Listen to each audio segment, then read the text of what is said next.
Voilà. Alors, hum. donc, en fait, c'est le chapitre 77 qu'on fait aujourd'hui, pas le 76 comme j'ai marqué dans le titre. Alors, euh, Pradyumna revient sur le champ de bataille. Shukadev Goswami nous dit, après s'être rafraîchi avec de l'eau, avoir mis son armure et pris son arc, le seigneur Pradyumna dit à son conducteur, oh, renvoie-moi là où le héros Dyuman se tient.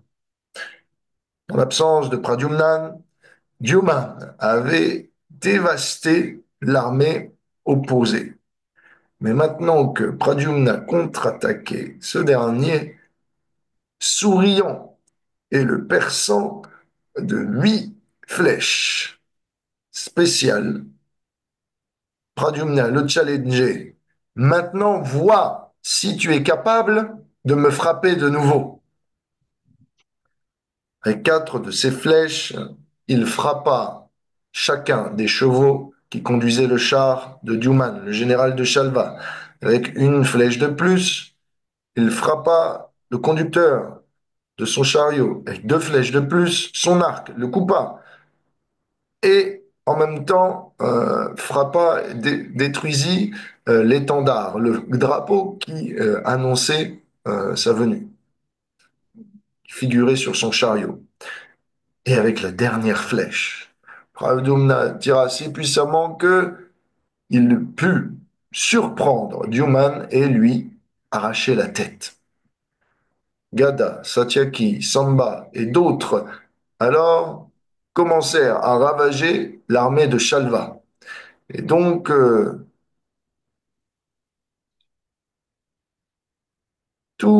même les soldats qui figuraient avec Shalva sur son aéronef volant étaient aussi frappés et tous tombaient du ciel. Non pas seulement sur le sol, mais aussi dans les airs, l'armée de Shalva se voyait et bien décimée. Et donc, euh, Pradyumna, par sa prouesse d'avoir défait le général adverse, avait réussi à inspirer tous les autres généraux et capitaines de son armée à redoubler de bravoure. Et ainsi, menée par leur leader, eh bien, l'armée de Krishna, des Yadus en fait, reprenait le dessus. Donc généralement, ce qui se passe, c'est que quand tu as un meneur, on a besoin d'un meneur dans une société, que ce soit ou même dans notre vie spirituelle, l'humain fonctionne comme ça, il a besoin de s'en remettre à quelqu'un. Et donc, pour les dévots, c'est simple, on s'en remet à Krishna et à ceux qui sont connectés avec Krishna. Mais quand on n'est pas un dévot de Krishna, on s'en remet à notre président, peut-être à notre patron, peut-être à notre mari, peut-être à notre femme, peut-être à quelqu'un, à notre psychologue, va savoir, notre professeur si on est élève, mais on a besoin de quelqu'un qui nous guide, d'un leader, parce que c'est comme ça que l'humain est capable, eh bien, de se fixer un idéal à suivre. Et quand cet idéal redouble, eh bien, de prouesse, nous sommes stimulés à suivre ses traces et à faire de même. Donc, de la même façon que la victoire d'un militaire, du leader d'un armée, eh bien, enthousiasme toute l'armée, tout le reste de l'armée, de la même façon, la victoire d'un dévot aussi, contre, on va dire, l'illusion matérielle, le fait que quelqu'un se libère, achève la grâce de l'amour de Dieu. Si vous avez un dévot parmi vous qui achève cette gloire, l'avancement spirituel, ne serait-ce que d'un dévot, autour de vous, eh bien, déclenche l'inspiration des autres. Donc, mes chers amis, sachez bien que si vous aimez Krishna, c'est pas simplement pour vous, mais c'est pour animer la foi autour de vous, des gens qui sont à votre contact. Chaque pas vers Krishna Chaque pied de nez à l'illusion matérielle qui vous enchaîne à vos bas instincts, eh bien, est une source d'inspiration pour les autres qui vous voient grandir. Donc, ne pensez jamais que le succès que vous pouvez faire dans votre service, que votre service est petit. Au contraire, il est le carburant, non pas simplement de votre personne, mais il est le carburant pour les autres qui sont à votre contact. Comme les Yadous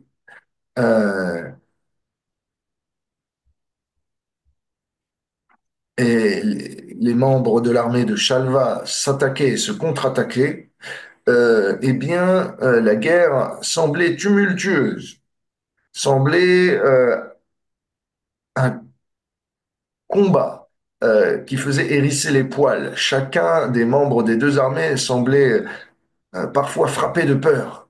Ainsi, le combat s'en alla pour 27 jours et nuits. Donc, c'est une longue machine de guerre qui eh bien, se déroulait ici à Dvarka. 27 jours, presque un mois de combat. Krishna maintenant revient. Shukadev nous dit, invité par Yudhishthir, entre-temps, le fils de Dharma, rappelez-vous Yudhishthir, du Deva Yamaraj et de Merkunti. Donc, il avait été invité, Krishna, par lui d'aller à Indrapasta. Maintenant que le sacrifice Rajasuya, qu'on a vu en long et en large, a été complété et que Shishupal était mort, le Seigneur vit lorsque Shalva a attaqué, eh bien, en représailles, la ville de Dvarka, à Indraprastha, le Seigneur était témoin de phénomènes inauspicieux, de signes avant-coureurs d'une catastrophe. Quelque chose n'allait pas. Alors, Krishna étant capable de lire les signes, se dit que quelque chose n'allait pas pour les membres de sa famille à Dvarka. Et donc, il prit congé des Kourous, menés par Yudhishthir, et Pandava, Arjuna, les grands sages qui résidaient là-bas, et il retourna. En fait, en réalité, Jiva Goswami nous dit Narada est arrivé et dit à Krishna qu'il fallait qu'il se hâte. Et Uddhava approuva cela et donc ils retournèrent eh bien, à grande vitesse soutenir les héros Yadus sur le front. Krishna se disait à lui-même, parce que je suis venu ici avec des membres aînés, les rois qui étaient partials à Shishupal, ses amis, en ont profité pour attaquer ma capitale. Ainsi, arrivant à Dvarka et ayant vu eh bien, comment les citoyens étaient menacés de destruction par la progression de la guerre et de ses ravages, ses cataclysmes, Krishna vit alors Shalva dans son aéronef appelé Sobha. C'est un aéronef qui avait été construit sous les ordres de Shiva par Mayadanava, l'architecte des démons, avait été nommé Sobha. Et Keshava arrangea alors eh bien, pour la défense militaire de sa cité et adressa son conducteur de chariot, Daruk, de la manière suivante. On nous dit, Vishwanath Chakravarti Thakur, que eh bien, Krishna arrangea pour la protection de ses reines. Rappelez-vous, il n'était pas venu seul, et donc il arrivait avec toutes ses reines, il les fit rentrer dans le barca, dans les palais intérieurs, etc., et avec les membres de son armée, tous les serviteurs, les protégea dans l'enceinte des palais, dans, eh bien, peut-être même des souterrains. Il avait utilisé pour cela, Vishwanath Chakravarti Thakur nous dit, eh bien, un passage secret qui pouvait relier l'intérieur des palais à l'extérieur de la cité. Krishna dit à Daouk, ô conducteur, je t'en prie, emmène-moi proche de Shalva. Le seigneur de l'aéronef Soba est un puissant magicien.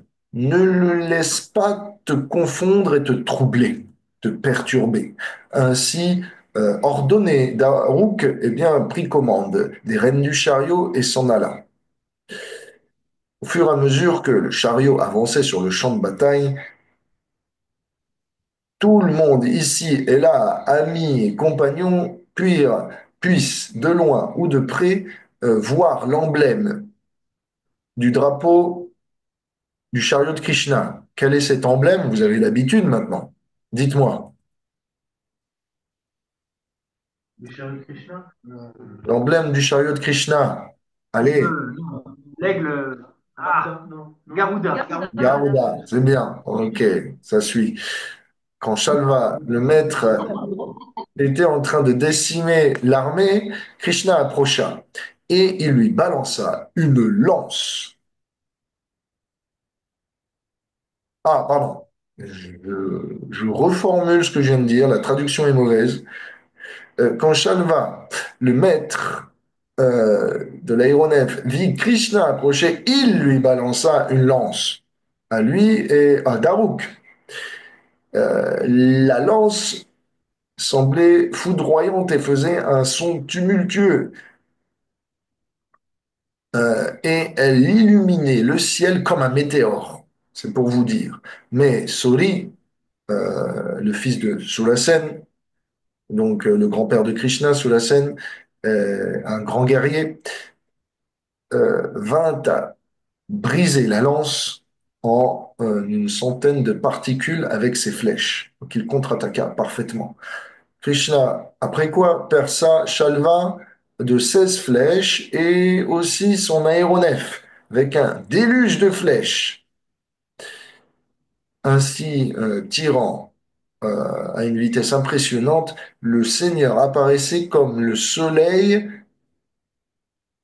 illuminant le ciel de ses rayons de toutes parts. C'est pour vous dire à quel point Krishna est bien balancé des flèches. Maintenant, nous rentrons dans une autre partie de ce chapitre. Attention, écoutez bien. Quand Shalva réussissa à frapper Krishna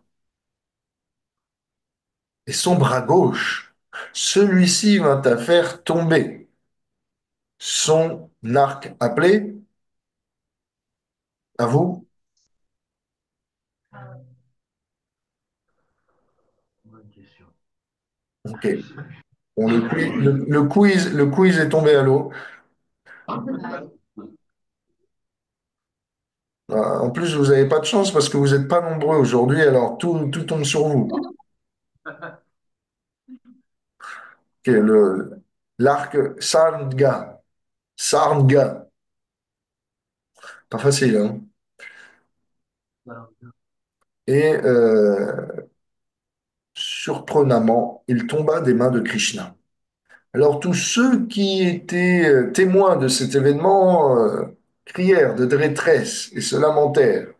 Alors le maître de l'aéronef Soba euh, rugit puissamment et s'adressa à Janardhan. Shalva disait, toi, vaux rien, parce que en notre présence, tu avais kidnappé ce qui devait être la femme de Shishupal, ton propre cousin, et parce que tu l'as plus tard tué dans l'assemblée sacrée du feu de sacrifice de Yudhishthir, alors qu'il était inattentif, aujourd'hui par mes flèches acérées. Bonjour à la maman de Christopher, dont, eh bien, euh, je, je ne vois que le nom, mais pas le prénom.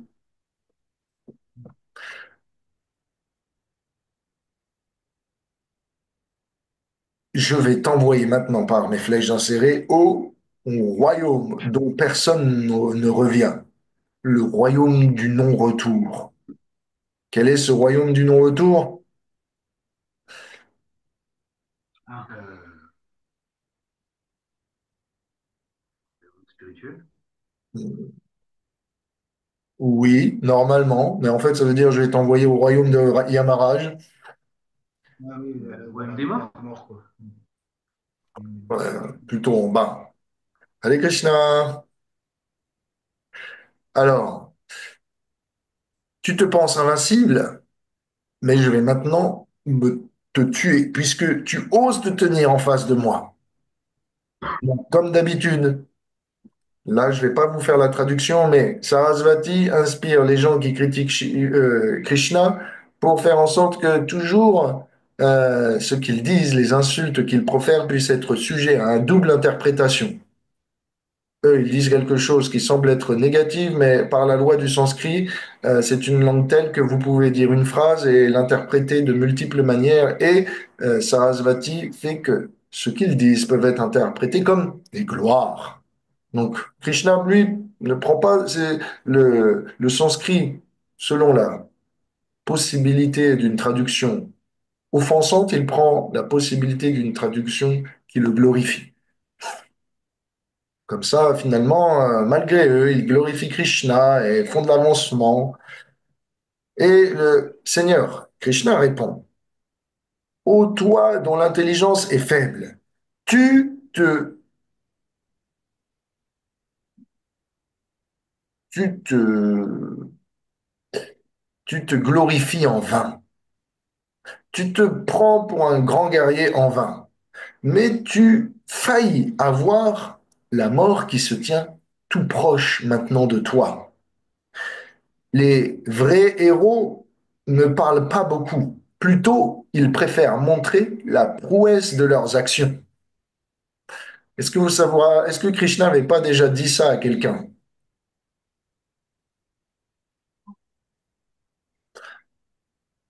C'est, non, ça vous dit rien? Ah, exactement. C'est la réplique que Krishna utilise à chaque fois que son adversaire est en train de dire, je vais te faire tomber, tu vas perdre la tête, je vais te tuer, je vais t'envoyer au royaume de Yamaraj. Chaque fois que Krishna entend ça, il dit, les vrais héros parlent pas, ils agissent.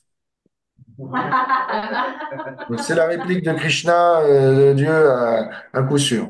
Donc, ayant dit cela, furieusement, le Seigneur prit sa masse et, euh, avec une puissance et une vitesse terrifiante, s'en alla à frapper Shalva sur la colonne vertébrale, le faisant trembler et vomir du sang. Donc, il faut bien comprendre que Shalva était dans les airs. Krishna, d'une manière ou d'une autre, put s'élever aussi dans les airs et monter sur son aéronef pour venir le taper de plein fouet avec sa masse, au corps à corps. Mais aussitôt que le seigneur Achyuta se retira euh, pour s'apprêter à relancer un nouveau coup, Shalva disparut de sa vue en utilisant ses pouvoirs d'invisibilité. Rappelez-vous, il est un grand magicien. Un moment plus tard, il apparut alors approcher le Seigneur. Offrant ses hommages, il annonça: Devaki m'a envoyé. Shalva avait pris l'apparence d'une autre personne. Et pleurant, il adressa Krishna. Ô Krishna, toi au bras puissant,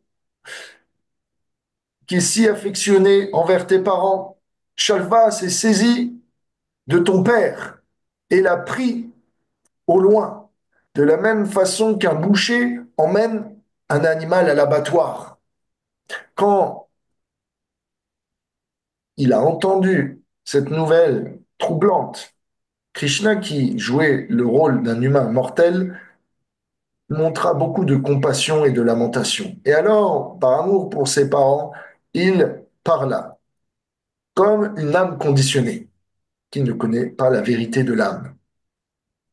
Krishna, ah, Balaram, est pourtant supposé être parfaitement vigilant, et aucun demi-dieu ou démon ne peut le défaire. Comment se fait-il que l'insignifiant Shalva a pu dépasser sa défense et enlever mon père, alors que Balaram était en train de le garder de manière rapprochée? Le destin est bien tout-puissant. Bien que cela est impossible, Vasudev a été enlevé par la volonté du Seigneur.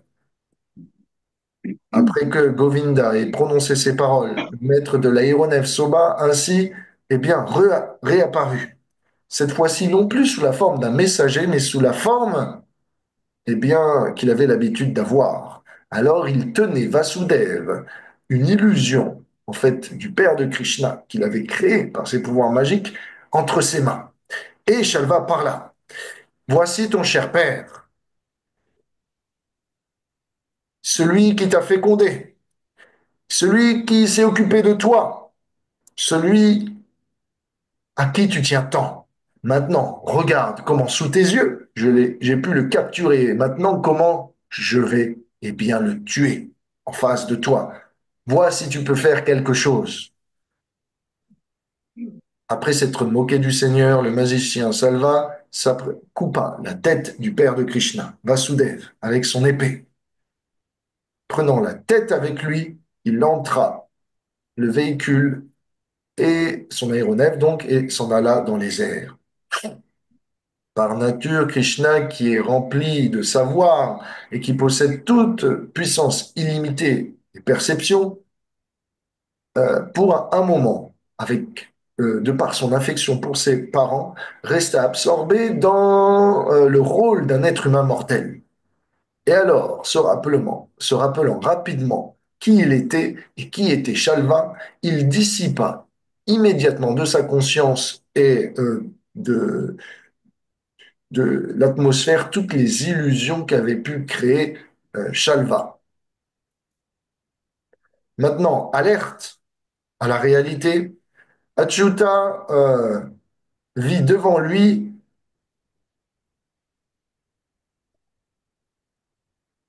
euh, une réalité dépourvue de la mort de son père et du faux messager qu'avait envoyé Shalva. Voyant son ennemi voler en l'air dans son aéronef appelé Soba, le Seigneur s'apprêta à le tuer. Maintenant, stop. Et là, s'il vous plaît, mettez votre attention en mode super on et faites un effort. Qui pense que ce que je viens de dire est vrai ou faux? L'histoire avec Shalva qui, après avoir reçu un coup de masse, eh bien, fait tomber l'arc de Krishna, Krishna qui est déboussolé, Krishna qui voit son père se faire tuer devant lui. Vrai ou pas vrai? C'est une belle illusion. Belle illusion. C'est une vraie illusion. Une vraie illusion. Ah.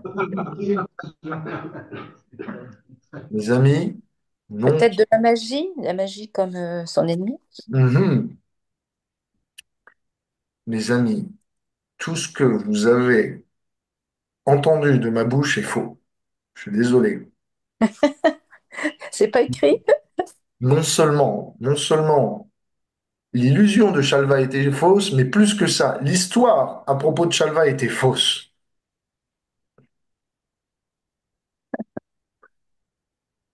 Cette histoire de Shalva qui illusionne Krishna et fait semblant de tuer son père et celui-ci qui se lamente, etc., euh, est en fait une fausse histoire dans le Bhagavata. Oh là là là là, comment ça peut se faire? Il y a un auteur de cinéma, Christopher Nolan, quand il fait des films, par exemple, il avait fait le film, je crois que c'était Le Prestige, il réalise son film comme un tour de magie, comme Le Prestige d'un magicien. Donc en fait, le film n'est qu'illusion. Nous sommes victimes d'une illusion, comme le magicien. C'est rigolo ce que vous dites. Eh bien là, l'histoire que je viens de vous dire est une histoire fictive.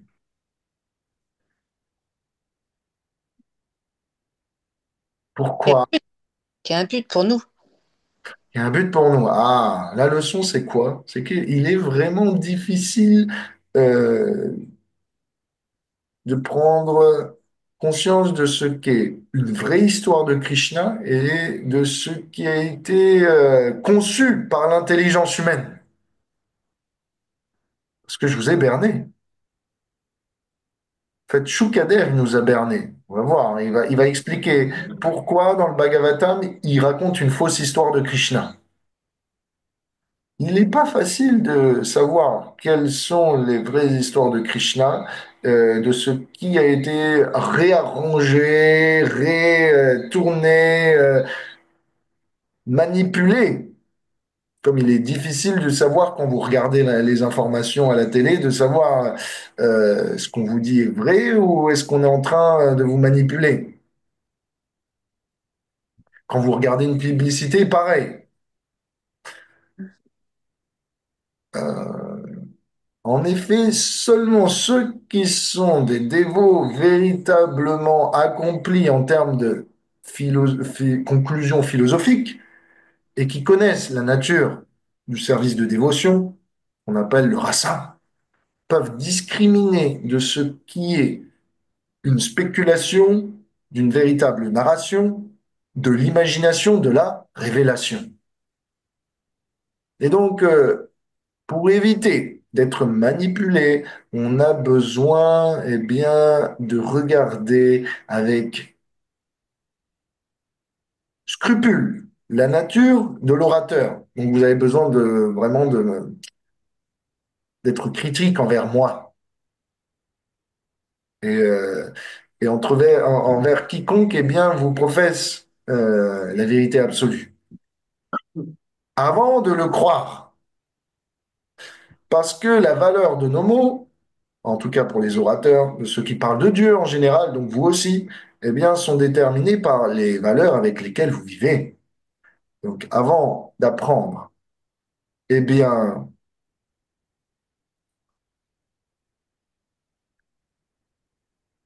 avant d'apprendre à vous préoccuper de combien quelqu'un sait, écoutez bien, avant de vous préoccuper de savoir combien quelqu'un sait, préoccupez-vous de savoir combien il prend soin, ou devrais-je dire, ne vous préoccupez pas de savoir combien quelqu'un sait. Préoccupez-vous de savoir combien il essaye de prendre soin de lui et des autres. N'essayez pas de... Les gens ne cherchent pas à savoir combien vous savez, ils cherchent à savoir combien vous aimez. Et donc, finalement, notre caractère, si de ce caractère émane un amour pour la vérité, un amour pour le vivant, un amour, une droiture, vous pouvez être sûr que cette personne est de confiance.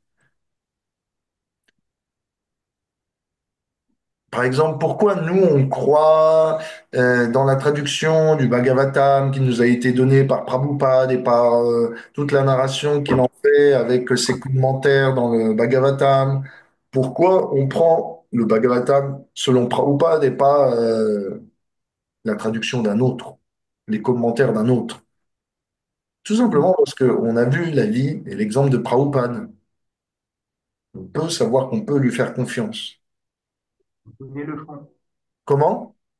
Il connaît le fond. Il connaît le fond. Il a vécu, il a réalisé ça et il a agi en conséquence. Et pas simplement, il a entendu le Bhagavatam, il a entendu la Bhagavad Gita, il l'a vécu, il l'a réalisé, il a vécu ça, il a agi en conséquence.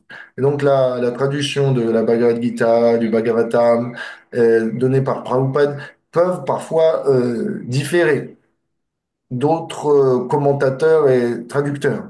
Cependant, simplement en regardant comment Prabhupada a vécu sa vie en dédication à Krishna et comment il vivait les Écritures dans sa vie de tous les jours, on peut comprendre combien aussi il les a réalisées, combien Krishna était cher à lui et combien il était cher à Krishna.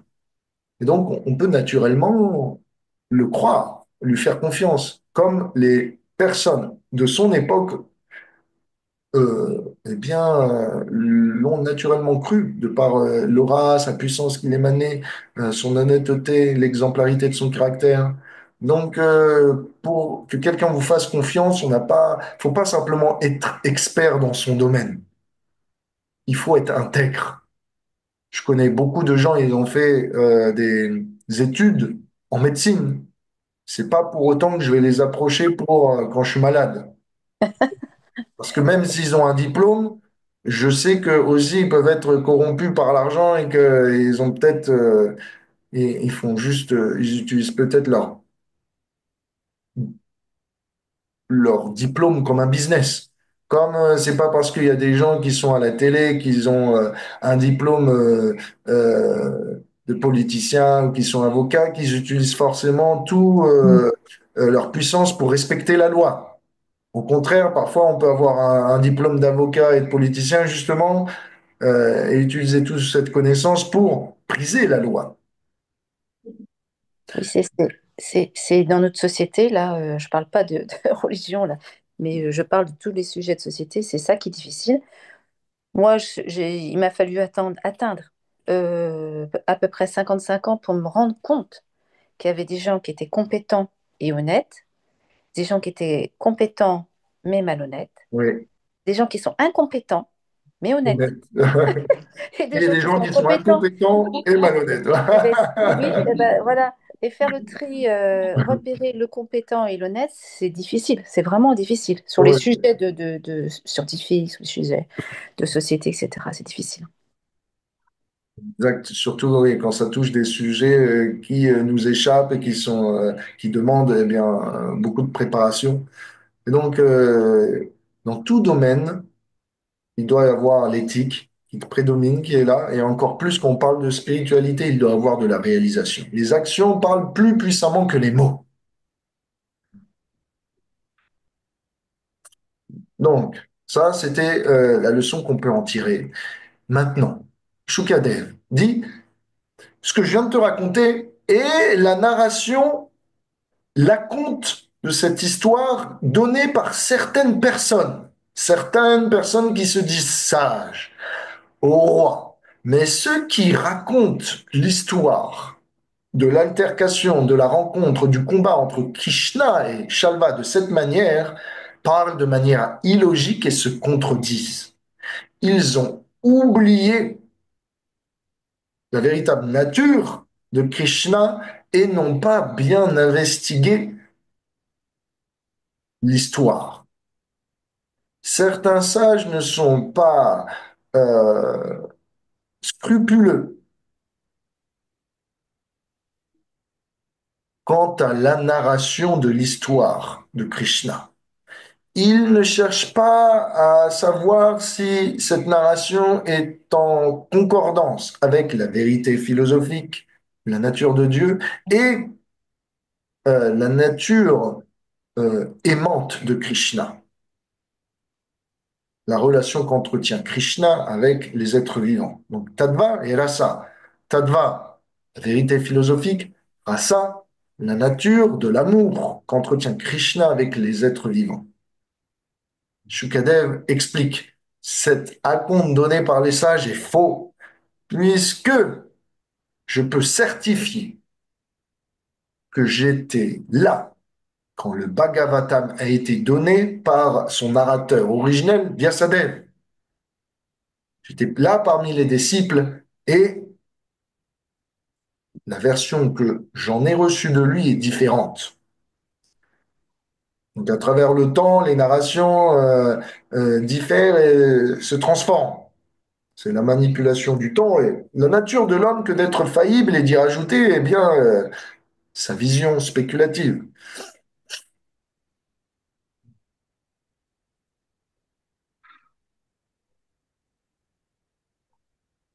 Là, Shukadev a expliqué pourquoi cet acompte n'est pas à prendre en compte et comment on peut identifier que l'histoire où Krishna se lamente, que Shalva fait une illusion et tue son père est fausse. Comment on peut identifier cela? Ça, Shukadev dit, Comment la lamentation, le trouble, la confusion, la peur, tous, toutes qui viennent naître de l'ignorance peuvent être les attributs de l'infini suprême, Seigneur, personnalité de Dieu, qui devrait avoir une perception, une connaissance et une puissance à toute épreuve.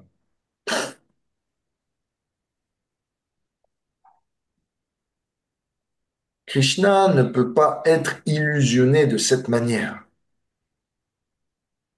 Les acharyas nous expliquent ce que veut dire Shukadev ici, en détail. Il dit, les acharyas nous disent, la lamentation et les autres émotions sont en général de deux types, causées par l'ignorance ou causées par l'illumination.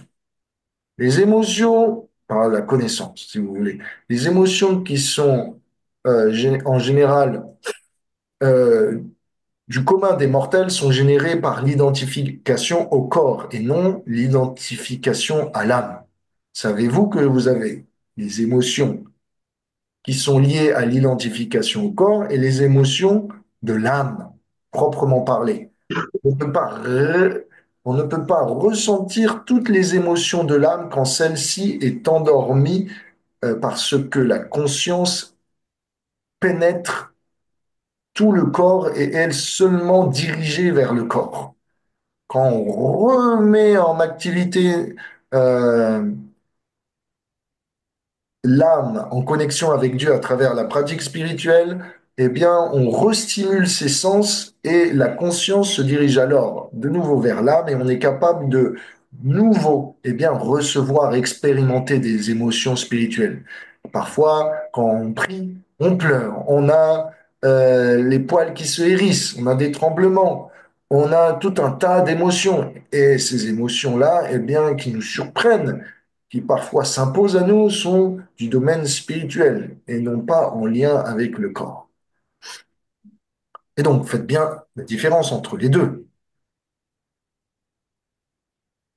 Krishna est omniscient, il est satisfait en lui-même, il est la vérité suprême. Et donc, quelles que soient les émotions qu'il expérimente, elles ne sont pas dues à l'ignorance, comme le commun des mortels, à l'identification au corps, mais par rapport à l'âme, qui et à la connexion qu'il entretient avec toutes les âmes. La lamentation de personnes qui sont illuminées proviennent d'émotions liées à Dieu. Et les émotions que Krishna a proviennent de la relation qu'il a avec les âmes, pas les corps. Et donc, chaque émotion que vous avez, si vous êtes spiritualiste et que Krishna a, n'est fait que pour intensifier la relation spirituelle.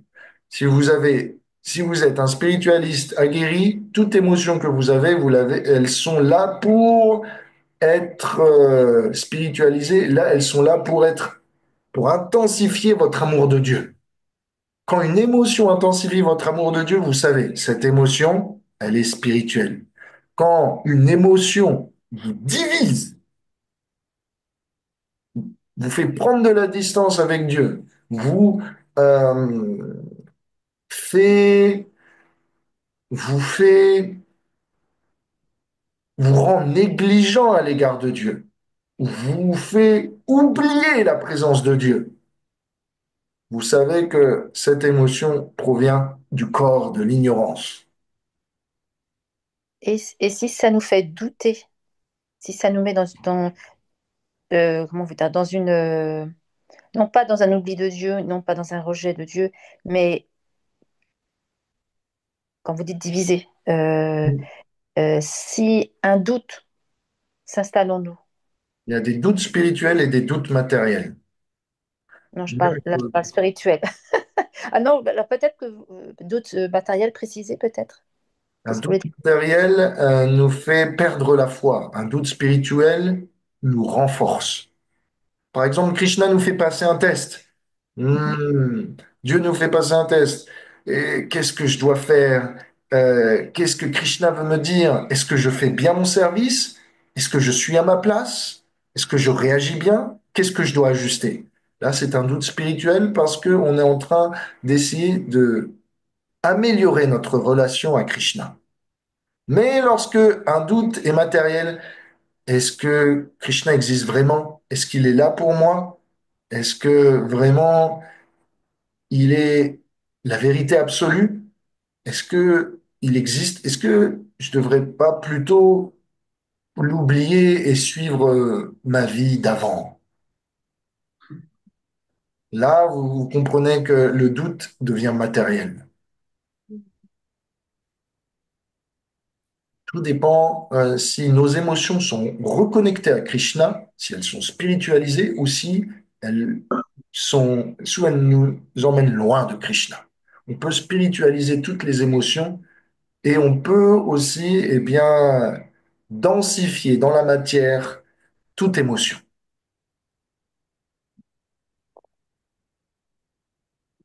Donc parfois, vous avez des révélations. Ce que je veux dire, on peut densifier dans la matière même des émotions spirituelles. Par exemple, vous avez une connexion. Krishna vous donne, ou Jésus vous donne, ou Dieu vous donne la grâce. Et vous sentez un état de grâce. Et après cela, vous commencez à vous dire, je suis le futur prophète. Je suis l'envoyé de Dieu. Je suis l'élu. Et vous vous prenez pour Dieu, le nouveau Jésus, le nouveau Krishna. Là, vous commencez, eh bien, à densifier dans la matière. La grâce que vous a donnée Dieu, vous en faites, eh bien, Mauvais usage. un outil pour nourrir votre ego. Donc, vous pouvez utiliser la grâce de Dieu à vos dépens aussi. Donc, quoi que Dieu vous donne, cette grâce peut être aussi utilisée contre vous, si tel est votre désir. Si vous voulez utiliser la miséricorde de Krishna à ses dépens, vous pouvez le faire. Krishna vous donne l'allégresse, Krishna vous donne le savoir, Krishna vous donne la richesse, Krishna vous donne le pouvoir. Krishna peut faire tout ça, mais si vous l'utilisez plus pour lui, ça va devenir votre fardeau. Ou alors, enfin, moi, mon expérience personnelle, c'est plutôt Mhm, que ce que nous éprouvons dans notre foi, c'est aussi ce qui nous révèle. C'est-à-dire mhm, que si on va effectivement, on va penser que bah, finalement on est nouveau Messie, c'est que nous avons quelque chose en nous, une part de nous, justement, qui porte ça, quoi. Donc ça nous révèle à nous-mêmes, en fait. mhm. On est tous des êtres uniques. Donc on a tous un message à partager, une vérité de Dieu à révéler. Mais la tendance humaine, quand on est conditionné et pas totalement libéré, c'est que on essaye de jouir des grâces que nous offre Dieu. Donc faut faire attention. Si on les utilise pour porter la parole de Dieu ou si on les utilise en pensant qu'on est Dieu. Ouais, exactement. Donc, voilà, ça après, c'est du domaine de la sincérité. C'est du domaine de votre être intérieur. Est-ce que je suis vraiment spécial?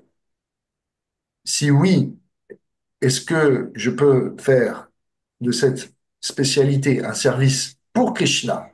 Comment je peux l'utiliser? Ça, c'est la bonne pensée. Si par exemple, je dis oui, ok, je suis spécial, donc on devrait m'adorer. Là, la réflexion commence à aller prendre la tangente. Il y a l'autre partie aussi, si on commence à se dire est-ce que je suis spécial et qu'on répond tout de suite non. Non, je suis pas spécial, mais Krishna est spécial, fait de moi quelqu'un de spécial. On peut penser aussi comme ça. Oui, ça revient au même résultat, mais Ouais, Ou je suis pas spécial du tout, mais je, Krishna est je parlais miséricordieux. je parlais de fuir justement absolument le service en disant non, je suis pas quelqu'un de spécial.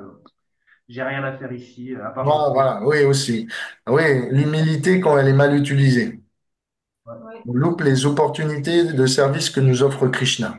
Non, je suis pas fait pour aider, je suis pas fait pour servir, je suis pas capable de mener quelqu'un, je suis pas capable de prendre en charge les autres, je suis pas capable de prendre aucune responsabilité. Préfère laisser faire les autres. Ça aussi, c'est du coup une humilité qui est mal placée. L'humilité, c'est aussi de reconnaître que Krishna peut nous élever.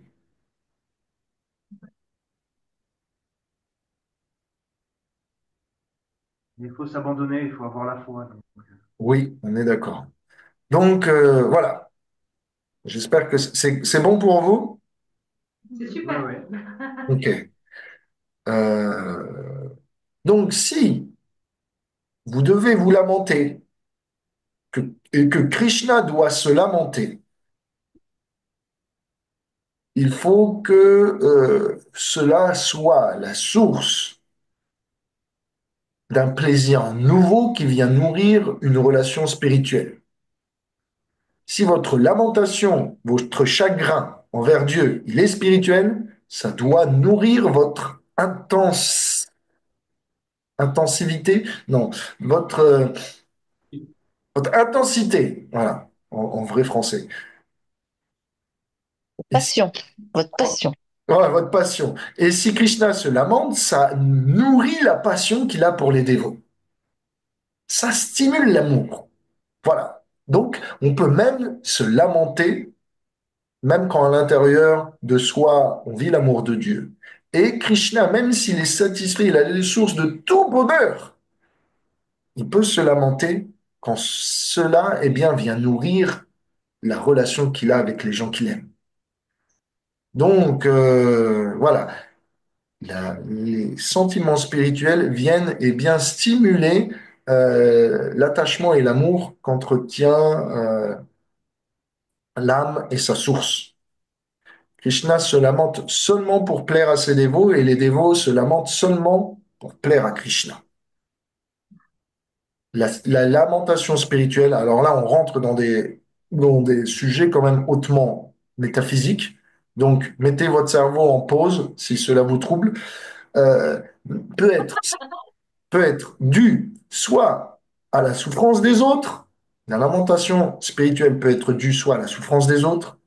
Vous voyez les gens errer dans les sentiers de la perdition. Cela peut vous faire souffrir. Cela fait souffrir Krishna aussi.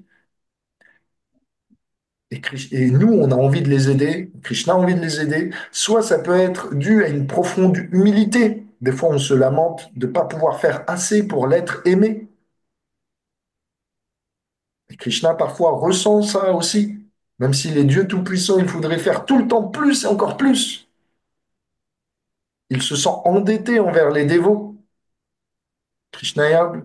Parfois, cela peut être dû à un profond sentiment de séparation avec l'être aimé, un chagrin d'amour, le chagrin d'amour de Dieu. S'il te plaît, Dieu, je te sens si loin. Ou Krishna se sent si loin de ses dévots, bien qu'il soit proche d'eux et dans leur cœur. Krishna ressent ça aussi. Euh, ou à simplement des multiples interactions. Donc, par exemple, dans Damodar, quand Krishna était joué le rôle d'un bébé, il commençait à pleurer.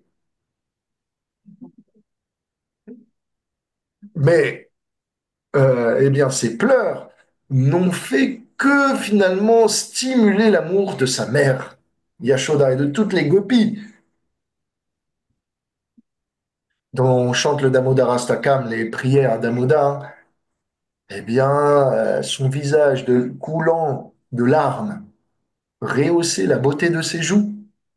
Le fait qu'il était apeuré pour éviter sa mère qui voulait le battre, eh bien, euh, tout son regard apeuré, le mascara qui coulait du fait des larmes, ses boucles d'oreilles qui pendaient, qui se balançaient au fur et à mesure qu'il essayait d'échapper à Maria Shoda, tout ça rehaussait sa beauté.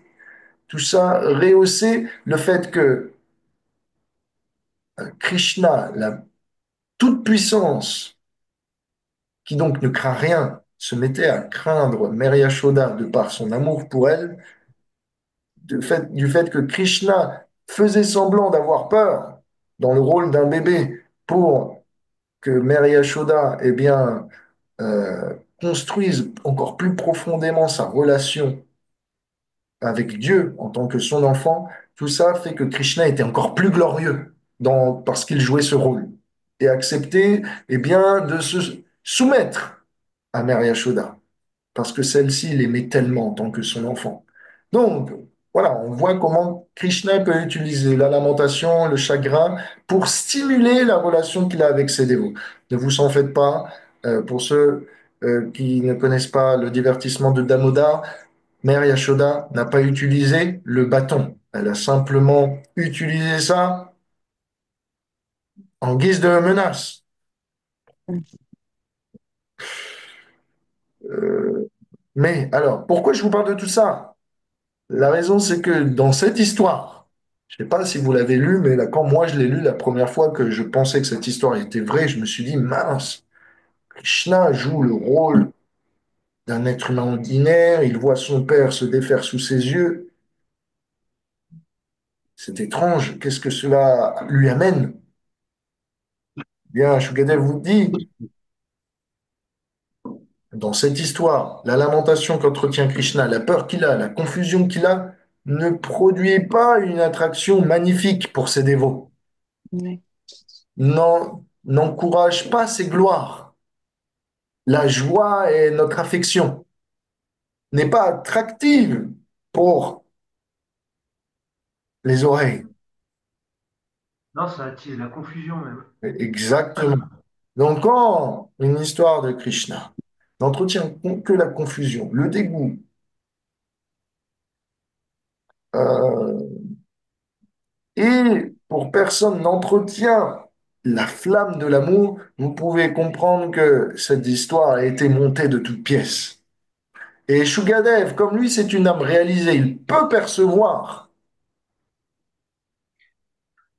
Simplement, si une histoire est vraie parce que celle-ci enchante son cœur et stimule, et qu'il connaît la nature de Krishna, il est capable de percevoir que cette histoire était bien trop amère pour être vraie.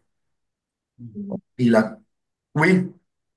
Euh, nous, par exemple, dans la Bible, il y a, Mhm, il y a, déjà, premièrement, quand vous avez raconté l'histoire, donc l'illusion, à un moment, ce que je me suis dit, c'est que, en tout cas, pour Jésus, mais vous l'avez déjà dit aussi pour Krishna dans d'autres chapitres, et vous l'avez d'ailleurs dit là, il est omniscient, c'est-à-dire il sait ce qu'il y a dans le cœur de l'autre. Euh, donc ça, c'est quelque chose qui, par exemple, pour Jésus, est vrai aussi. mhm, Euh, euh, et nous, on a un passage dans la Bible où Jésus pleure. Et même a peur au moment où il va être dans le jardin des Oliviers, il va être arrêté. Il sait qu'il va être mhm, arrêté. Et là, il éprouve la peur. Mais en fait, dans l'enseignement qui en est fait pour les chrétiens, c'est plutôt euh,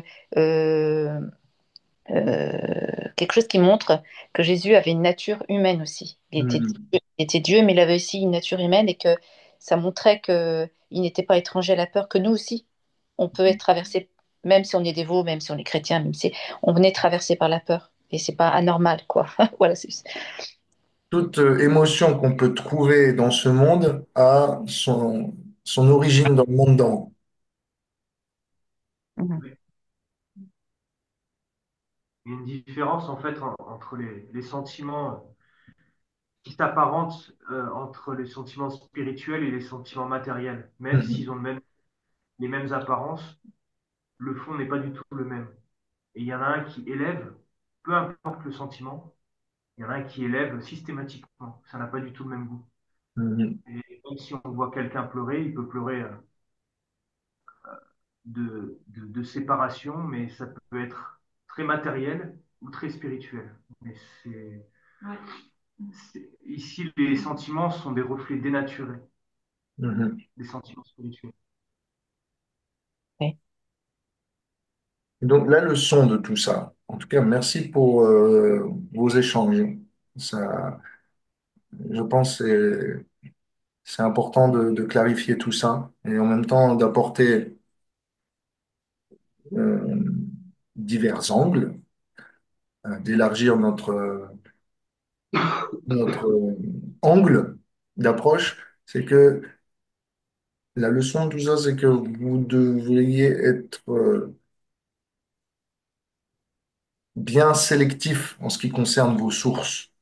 Autrement, si vous écoutez non pas la révélation divine, mais plutôt la spéculation humaine, cela va dénaturer votre foi et peut être dangereuse pour votre foi. Donc, Shukadev dit, en vertu de la réalisation de soi, fortifiée par le service rendu au pied par Isolotus du Seigneur, les dévots sont capables de dissiper tout concept de l'identification au corps et du faux ego.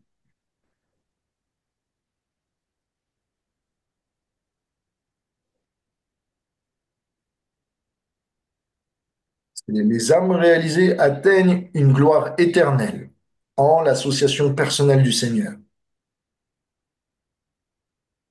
Par conséquent, ils ne sont plus sujets à l'illusion. Et de même, la vérité suprême, la destination de tous les saints, elle aussi, n'est plus sujet à l'illusion. Comment est-il possible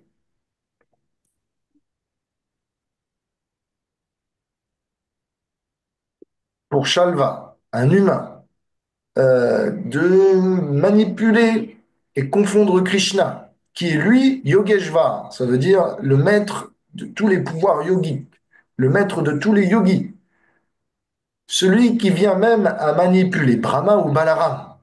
Comment le Seigneur peut-il tomber dans une illusion euh, provenant de l'ignorance? Cela n'est pas possible. Krishna a un corps d'éternité, de connaissance, de félicité. Shalva ne peut pas en réalité ni percer son bras gauche, ni faire tomber son arc, ni Krishna avoir l'air piteux et désemparé. Donc, voilà. Après que Shukadev ait clarifié ce qui se disait à propos de Krishna et Shalva et ce que lui en percevait, Shukadev va maintenant révéler l'histoire sous un vrai jour. Pendant que Shalva continuait à balancer un torrent d'armes avec grande force, Soli, donc un nom de Krishna, bon, dont la prouesse ne faillit jamais, contre-attaqua avec ses flèches, parvenant à blesser Shalva et à percer son armure, à abattre son arc et sa couronne. Alors, avec sa masse, Komodaki, il vint à frapper son ennemi, ou plutôt son aéronef. L'aéronef, percuté par le coup violent de la masse de Krishna, vint à se briser et a commencé à tendre, comment on dit quand un avion voilà, à se cracher dans les eaux. Donc il tombe, commence à pointer le nez vers les eaux pour se cracher. Shalva saute de l'aéronef pendant sa chute, il l'abandonne et vint à tomber sur le sol. Et alors, prenant lui aussi sa masse, vint à courir vers Achyuta. Achyuta, ça veut dire l'infaillible. Pendant que Shalva, tenant sa masse, courait vers Krishna pour l'attaquer, le Seigneur tira une flèche puissante, spéciale, qui coupa le bras de Shalva qui tenait la masse. Ayant finalement décidé d'en finir avec lui, Krishna prit son Sudarshan chakra et lança son disque, qui ressemblait comme le soleil au moment de la destruction de l'univers, comme si c'était une supernova. Alors, brillant puissamment, euh, le Sudarshan chakra va à trancher la tête du grand magicien. Voyant cela, tous ceux qui étaient eh bien, du côté de Shalva crièrent, Hélas, hélas! Ainsi, eh bien, Shalva était maintenant mort, son aéronef détruit, ses péchés purifiés par le contact du Seigneur. Et les habitants du paradis, alors, commencèrent à jouer des instruments en groupe et tous glorifier depuis le ciel les gloires de Krishna. Alors, à ce moment-là, chose incroyable, Dantavakra, voulant venger la mort de son ami, furieusement fit irruption sur le champ de bataille pour attaquer Krishna. Et donc, c'est là qu'on enchaîne sur le chapitre 78 de l'entrée de Dantavakra. Et je vais juste introduire le chapitre, mais sachez que ce chapitre va faire l'objet d'une longue digression. Parce que lorsque Dantavakra va mourir, il va se passer quelque chose d'incroyable qui est mentionné dans d'autres Puranas, mais pas dans le Srimad Bhagavatam. Ce qui va se passer, c'est que quand Krishna va aussi venir défaire son adversaire Dantavakra, il va décider, selon le Padma Puran, de partir à Vrindavan, de nouveau, et y rester pendant un long moment. Pendant combien? Un long moment. Et euh, pendant qu'il est à Vrindavan, il va passer un long moment et il va revenir à Dvarka, mais pour les habitants de Dvarka, l'absence de Krishna n'aura duré que quelques secondes, un temps imperceptible. De la même manière que lorsque Brahma avait subtilisé tous les pâtres pendant un an, après un an d'absence, que Krishna avait ramené les vraies personnalités, qu'il avait retrouvé les pâtres qui étaient cachés par Brahma, pour eux, seulement une fraction de seconde s'était passée. Krishna peut dilater le temps et l'espace. Et donc, il peut faire plusieurs choses à la fois. Il peut partir pendant plusieurs mois à un autre coin de la planète et revenir, et pour vous, ça n'a fait que quelques secondes. Donc, comme ça, Krishna peut nous faire oublier la séparation. Et il peut être présent pour d'autres qui ont besoin de lui. Et c'est ce qui va se passer. Selon le Padma Puran, les habitants de Vrindavan avaient tellement besoin de Krishna à ce moment-là qu'ils étaient forcés de venir les retrouver. Est-ce que vous voulez Oui. qu'on aborde tout cela? Ou est-ce que cela doit rester secret? Oui, ah oui, oui, oui, oui. Vous êtes sûr? Oui. D'accord. Donc, je vous préviens, lisez la prochaine semaine le chapitre 78 et en même temps, il y aura eh bien, pas mal d'informations spéciales. Donc, si vous avez quelque chose à faire la semaine prochaine et que vous voulez découvrir les secrets de Krishna, comment il est revenu à Vrindavan, qui ne sont pas présents dans le Bhagavatam, ben, ne loupez pas la séance prochaine. On y sera. Quel suspense Donc, avec toi. je vais commencer à introduire. Ça vient du Gopal Champu, de Jiva Goswami. Il dit, longtemps à Vrindavan, il y a longtemps à Vrindavan, donc il y a quelques décennies, Purnamasi et Vrindadevi, donc ceux qui arrangent les divertissements de Krishna à Vrindavan au quotidien, quand il est là, et quand il n'est pas là aussi, eh bien, étaient en train de parler secrètement ensemble dans un recoin de la forêt. Purnamasi était en train de dire, la morosité, le chagrin m'afflige, moi et tout mon corps. Je n'ai plus la capacité de voir le futur, ni de comprendre ce qu'il convient de faire pour le plaisir de Krishna, ce qu'il convient d'arranger en cet univers pour son plaisir. Je n'ai plus la capacité de comprendre même ce qu'il y a devant mes yeux, puisque je ne suis pas capable, à cause des larmes, de voir. Depuis que Krishna est parti de Vrindavan, Radha, sa bien-aimée, et toutes ses autres compagnes, tous les membres finalement de la société de Vrindavan sont frappés d'une extrême anxiété. Et cela est maintenant aussi en train de m'affecter, dit Purnamasi. Purnamasi se tourne vers Vrindadevi. L'énergie d'amour que Krishna possède et que ses dévots possèdent enchante et trouble tout le monde. Et en plus, elle est contagieuse. Krishna parfois a tellement d'amour pour ses dévots que ses dévots en sont illusionnés. Et parfois, Krishna donne tellement d'amour à ses dévots que ces dévots deviennent un réceptacle de tellement d'amour et qu'en retour, ils aiment tellement Krishna que Krishna en est lui aussi perturbé. Krishna accepte de faire que ses serviteurs soient le réceptacle d'un amour tel que Krishna peut en être envoûté. Krishna accepte de devenir envoûté avec cette puissance d'amour si forte, cette énergie spirituelle si puissante. L'un perd sa lucidité, son savoir, et devient comme intoxiqué par les émotions spirituelles euh, qui infuse en lui. Il devient comme irrationnel.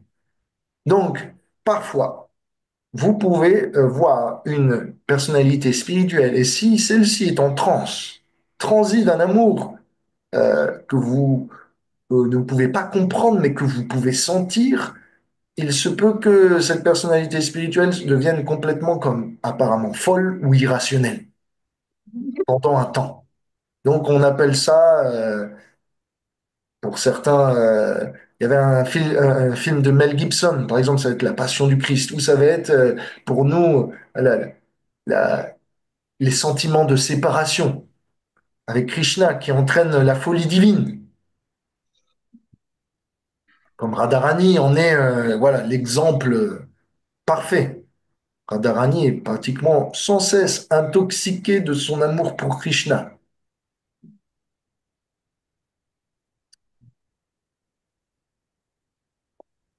Et Krishna aussi, cela lui est arrivé. Jiva Goswami nous fait référence au divertissement de Brahma. Quand Krishna vit que ses amis n'étaient plus là, ne voyant plus les pâtres et les vaches qui étaient censés être sur le bord de la rivière, mais qui avaient été enlevés subtilement par Brahma, qui est le créateur de cet univers mis en charge par Krishna, eh bien, ne voyant plus ses amis et son troupeau, Krishna se lamentait. Vous comprenez, Krishna éprouvait un tel amour pour ses vaches et ses amis que quand il ne les vit pas sous ses yeux, même s'il savait que c'était le fait de Brahma, toujours est-il que ne pas voir ses amis et ses animaux, pour lui, était un chagrin parce qu'il les aime tant qu'il voulait être avec eux et que donc il devint confus, homme submergé. Pour Namassi continuer, la, la puissance de l'amour peut même venir troubler Krishna quand il est proche des dévots qui portent un tel amour pour lui. Que parler de Krishna? Que dire de nous quand nous sommes en l'association des habitants de Vrindavan tels que Radharani? Leur divine folie et leur amour pour Krishna est tellement communicatif que nous en sommes troublés. Est-ce que, bon, pour comprendre tout ça, pour pas que ce soit trop ésotérique, parce que ça l'est, euh, je vais essayer de faire un parallèle avec notre vie de tous les jours, ou en tout cas des situations communes. C'est que, est-ce que vous, parfois, quand vous êtes au contact de quelqu'un joyeuse, vous avez une journée pourrie, mais vous voyez quelqu'un qui est tellement joyeux que ça vous rend joyeux. Ou parfois vous êtes joyeux, mais quelqu'un a tellement de chagrin que vous prenez ce chagrin sur vous et que, eh bien, toute la joie de votre journée semble s'en aller. Est-ce que les émotions des autres sont parfois contagieuses dans votre vie?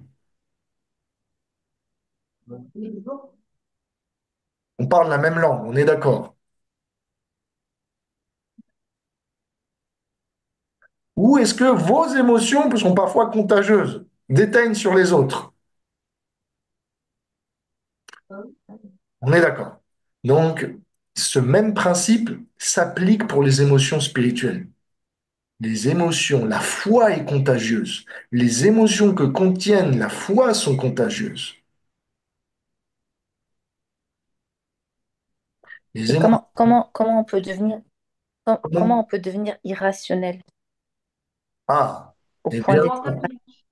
ah, quand notre amour pour Dieu nous fait perdre toute perception du temps, de l'espace,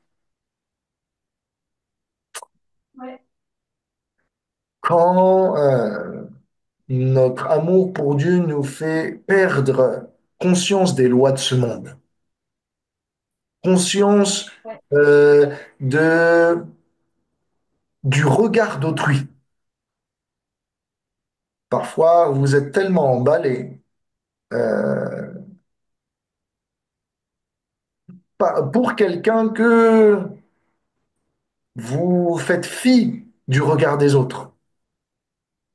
Par exemple, je vais prendre un exemple un peu cru, pardonnez-moi, mais par exemple, un jeune couple se retrouve et voilà que devant tout le monde, ils s'embrassent langoureusement, traduisant par leur retrouvaille qu'ils ont un désir sensuel prononcé. Ils s'embarrassent même pas d'être devant leur famille ou quoi que ce soit. Vous voyez Mhm. un peu ça? Donc, parfois, eh bien, les gens qui sont épris d'amour pour Dieu s'embarrassent pas de paraître totalement déjantés. Ils font fi des lois de la société et du regard d'autrui.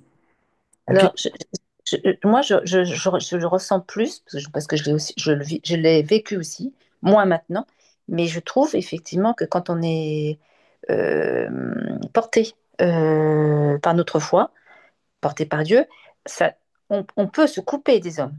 Mhm. Je Oui. dirais pas que j'ai pas l'impression d'être irrationnel. J'ai pas l'impression d'être irrationnel. Ce qui est difficile, c'est que ça nous éloigne des hommes. Ça peut nous éloigner des hommes. Mhm. Parfois, l'amour de Dieu peut nous faire chanter, danser. Et aux yeux des autres, ça devient irrationnel. Ah oui, Pourquoi cette pour personne les autres. se met-elle à danser, à pleurer? Est-ce qu'elle est heureuse? Est-ce qu'elle est malheureuse? Pourquoi se met-elle à s'agiter en tous sens et à crier fort dans la rue? Qu'est-ce qui lui prend? En fait, pour la personne, elle est juste en transe. Elle a reçu une grâce.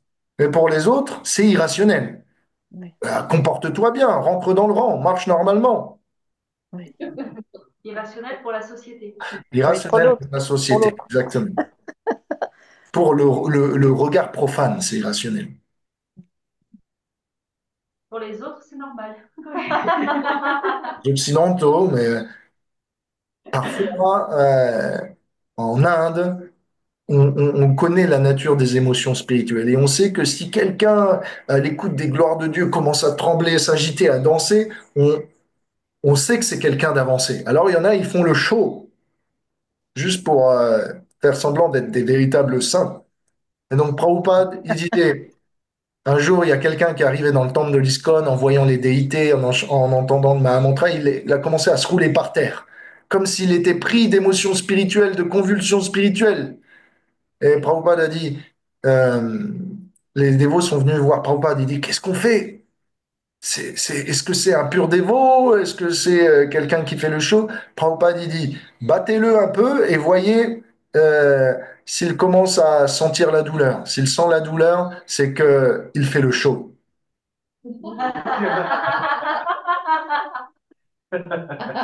Ils l'ont Donc vu ou voilà, pas? Et alors, c'était un vrai ou c'était un faux? c'était un faux. Il a commencé à faire, aïe, aïe, ok, ça va. Oh là là. Donc Nityananda avait fait pareil. Dans le Chaitanya Bhagavat, Nityananda était rentré euh, quelque part et il a commencé à avoir des convulsions, à se rouler par terre lorsqu'il a entendu les gloires de Anantashesh et de Krishna. Et le chef de maison a pris soin de lui. Tout le monde a commencé à glorifier Nityananda, à comprendre que c'est un dévot très avancé, qu'il avait des émotions spirituelles, il était très proche de Dieu. Et quelqu'un dans le public, voyant que Nityananda, simplement parce qu'il faisait le fou, suscitait le respect de tout le monde, il s'est dit, bah, je vais en faire autant. Il a commencé lui aussi à faire le fou. Et là, le maître de maison commence à prendre son bâton et à taper la personne. Parce qu'il avait bien compris que celui-ci était un opportuniste et pas quelqu'un de sincère. Alors tout le monde dans la maison commence à se dire, mais t'es malade? Qu'est-ce qui te prend de battre une personne si violemment? Ça se fait pas.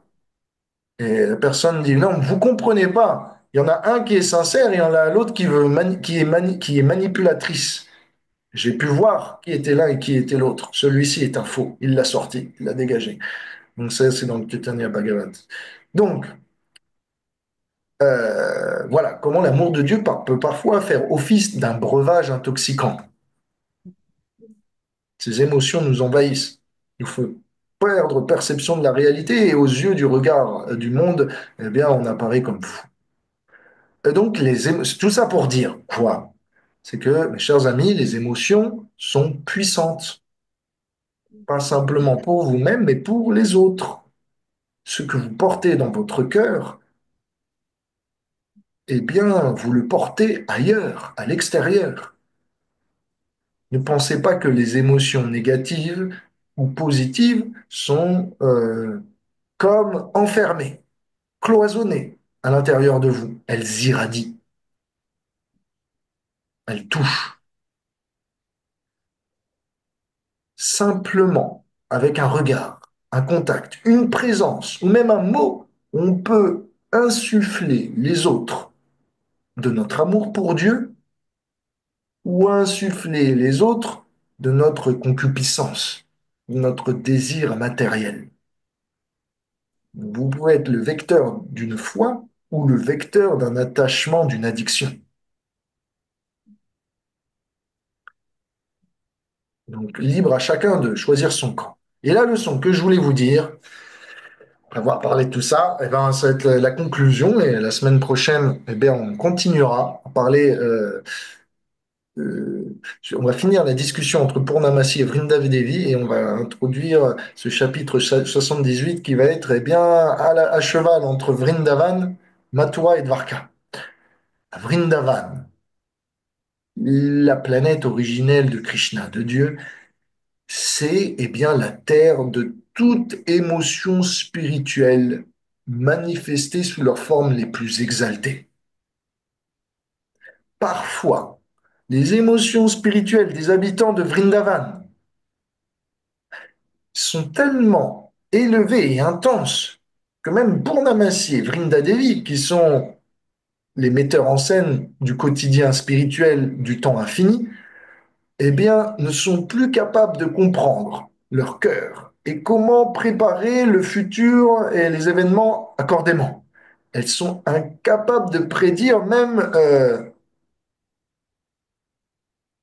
les conséquences de leurs émotions. Et parfois même leur vision en devient comme voilée, alors qu'elles sont bien omniscientes. De même, les sentiments d'amour à Vrindavan, dans le pays de Dieu où les émotions spirituelles sont reines, parfois les émotions d'amour des dévots de Krishna sont tellement intenses que ils sont comme transmis de la même façon que la lumière est transmise sur les murs alentours à travers un cristal. Voyez vos émotions comme eh bien, un rayon de lumière et votre cœur comme un cristal. Vous émanez eh bien, cette lumière autour et tout le monde prend la couleur de votre lumière autour de vous. Donc, quelconque transe de l'amour dans laquelle vous plongez, que ce soit euh, ou quelconque émotion vous plongez dedans, que ce soit la joie, l'anxiété, l'amour conjugal pour Krishna, toutes ces émotions qui existent, eh bien, ça affecte le monde autour de vous. De la même façon que les ondes peuvent échanger des informations à travers le Wi-Fi, que vous pouvez télécharger des choses sans même que ce soit visible, de la même façon, les émotions transportent des informations et s'échangent invisiblement de cœur à cœur. Donc les dévots sont comme une antenne relais pour l'amour de Dieu, pour la foi. Et les dévots sont comme, eh bien, les émissaires d'une onde radio sur laquelle on peut se brancher et entendre Krishna parler. Donc Vrinda Devi, elle dit, quelle va être notre destinée, notre Et espoir depuis que Krishna est parti? Purnamasi répond, comme toi, je me lamente toujours, même dans mes rêves. Il n'y a pas une seconde où je ne sais quoi faire maintenant. Cependant, une nuit, récemment, un homme secrètement est venu m'approcher et m'a tendu un livre, me disant, considère ce livre, qui relate les futurs événements merveilleux qui vous concernent tous. Et puis il est parti. Le problème, c'est que puisque je pleure et que ma vision est brouillée à cause de mes larmes qui embuent mon regard, je ne suis pas capable de lire ce livre. Je t'en prie, lis ce livre, eh bien, pour me permettre de comprendre ce qui nous attend. Alors, Brinda Devi prend le livre et lit à Purnamasi. Le livre qui vous a été donné apporte toute fortune et joie et calme la plus grande profonde détresse. La première partie de ce livre contient des extraits du Srimad Bhagavatam et d'autres écritures éternelles parmi les Védas. Alors, Brenda Devi commença à lire un passage du Padma Puran qui, eh bien, faisait office euh, de prédiction des futurs événements qui allaient arriver. Le passage dit, après que Dantravakra ait été tué, Krishna traversa la Yamuna et entra le royaume de Nanda Maharaj à Vrindavan. A été alors, eh bien, avec enthousiasme, accueilli par ses parents Nanda et Yashoda, qu'il consola. Il les embrassa fermement pour mitiger toute cette séparation qui semblait presque infinie. Krishna était enfin revenu dans son pays d'origine. Offrant ses obéissances à ceux qui étaient aînés, il les consola aussi. Et il offrit bien, de nombreux présents, comme des vêtements, des ornements, des bijoux et d'autres choses, à tous ceux qui étaient présents. De cette manière, Krishna resta 2 mois à Vrindavan. Cela est un extrait du Padma Puran Uttarakhanda. Vrinda Devi alors s'adressa avec un doute. Je sais que dans le futur, Srimad Bhagavatam va être écrit et prononcé, rédigé, compilé, transmis par Vyasadeva et Shukadev, afin de libérer l'humanité et de lui donner clairvoyance. Comment se fait-il que ce Srimad Bhagavatam, qui est normalement est considéré bien, le meilleur, la crème de la crème de toutes les écrits védiques, ne fait pas mention de ces événements, du retour de Krishna à Vraj? Pour Manamasi explique, cette vérité a été voilée pour que la nature de Krishna, de Vrindavan, du monde spirituel, ne soit pas si ouvertement révélée à ceux qui ne sont pas sincères.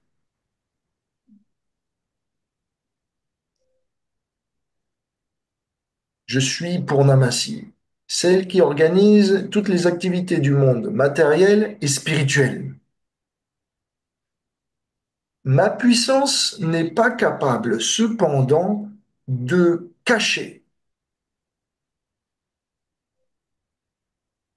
la puissance de l'amour qu'entretient les gopis envers Krishna et que l'amour qu'entretient Krishna pour les gopis et les habitants de Vrindavan.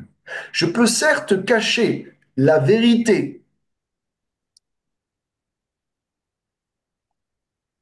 qui lie Krishna à ses habitants, mais je ne peux pas cacher la vérité de leur amour. Celui-ci est trop puissant. Le monde ne peut pas l'ignorer. On peut ignorer que Krishna est Dieu. On peut ignorer que les habitants de Vrindavan sont des associés éternels et non pas simplement des humains. On peut ignorer que la terre de Vrindavan est en fait la réplique du royaume de Dieu, le royaume éternel. Mais on ne peut pas ignorer l'amour qui réside là-bas, parce qu'il est tellement puissant que même si on veut le couvrir, celui-ci transperce tous les ténèbres et toute l'ignorance qu'on voudrait bien y mettre.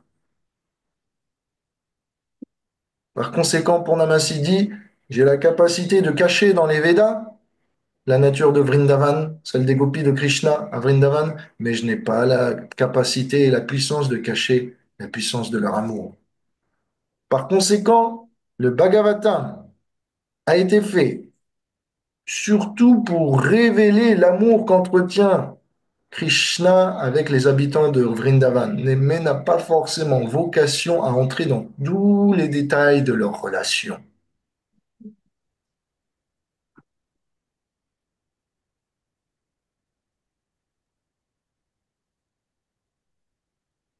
Et donc, la conversation continue, mais euh, je vais conclure avec Purnamasi qui dit ainsi, revisitant tous les éléments futurs qui prédisaient le retour de Krishna, Purnamasi put reprendre vigueur et courage dans sa tâche et son service pour Krishna. Elle retrouva le pouvoir de pouvoir prévoir les événements futurs et d'organiser les activités de Krishna pour son plaisir. Et elle vint à dire à Vrinda Devi, ne nous laissons plus aller au désespoir. Plutôt maintenons-nous afin de remplir eh bien, d'espoir les habitants de Vrindavan jusqu'à temps que celui-ci revienne. Ainsi s'achève l'introduction pour ce chapitre 78 qui, eh bien, intronise la future mise à mort de l'ennemi de Krishna appelé Dantavakra et ce qu'il va faire après l'avoir tué.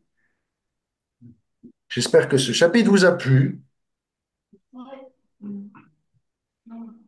et j'espère que vous arriverez à venir la semaine prochaine pour savoir ce qu'il va se passer. Ce qui va se passer va certes être compliqué parce qu'on rentre dans Vrindavan, donc on rentre dans l'ésotérisme, hein. Mais ça vaut le coup parce que c'est toujours charmant, même si c'est compliqué. C'est toujours plein de sentiments et de joie. Donc, Merci. ça va. Est-ce que vous avez des questions? Tout va bien pour vous? Oui, c'est bon, très bien. On a hâte. Matt. Est-ce que vous, je ne sais pas si c'est compris Mhm. dans Krishna, est-ce que vous croyez à la synchronicité des Oui. événements, des choses comme ça?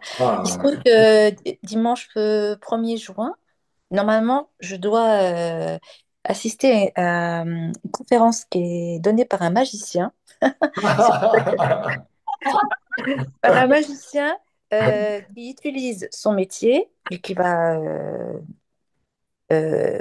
proposer aux gens de repérer les illusions de notre société à travers la euh, magie. voilà, lui, son travail de magicien. C'est intéressant Wow. de voir le Wow. parallèle. Si, Incroyable. si c'est bien, si c'est bien et que j'ai compris quelque chose déjà et que je, j'en tire quelques éléments, je vous les transmettrai par écrit si ça vous Avec intéresse. plaisir. Avec plaisir. Voilà. Merci beaucoup. C'est une bonne initiative qu'a pris ce magicien, eh bien, de sensibiliser les gens aux supercheries de notre monde. Et on fait la même chose aujourd'hui avec les illusions de Shalva pour sensibiliser les gens à la réalité de leur être et non plus à l'illusion du corps. Donc, mes chers amis, je vais prier. Voilà, petite prière de fin de session, notre prière dominicale habituelle. Puisse Krishna dissiper toutes les illusions qui nous séparent de lui. Krishna nous dévêtir de notre ego qui nous relie au corps et qui fait que nous sommes parfois préoccupés à nous satisfaire plutôt qu'à nous tourner vers lui pour notre propre bonheur. Puissions-nous dissiper, comme Shukadev l'a fait aujourd'hui, toutes les illusions qui pourraient être présentes dans notre quotidien. S'il te plaît, Krishna, dissipe les illusions en nous et autour de nous. Permets-nous d'être clairvoyants et de percevoir quelles paroles sont véridiques, quelle personne est sincère. Et permets-nous de discerner le vrai du faux, le bon grain de l'ivraie. Je t'en prie, cher Krishna, sois notre compagnon de chaque instant qui, dans notre cœur, porte le flambeau de la connaissance et donne-nous l'intelligence d'avancer en toute conscience de toi. Si vous êtes d'accord avec cette prière, vous pouvez lever les mains et dire Allez, Krishna! Allez, Hare Krishna. Voilà. Je vous remercie à tous merci pour votre énergie. pour votre sourire, vos échanges, vos apports, vos interactions, votre attention. Et c'est donc avec plaisir que je vous retrouve la semaine prochaine. Je vous souhaite une semaine merveilleuse, pleine d'amour de Dieu, d'interactions enrichissantes, de rencontres et, de passer à travers tous les tests de la vie courante. Et puissiez-vous être enrichis de cette manière. Je vous souhaite beaucoup de bien et puissiez-vous être protégés. Allez, Krishna. Shila Allez, Prabhupada Hare ki, Shri Krishna Chandra Achyuta ki, Nitai Gaur Premanande.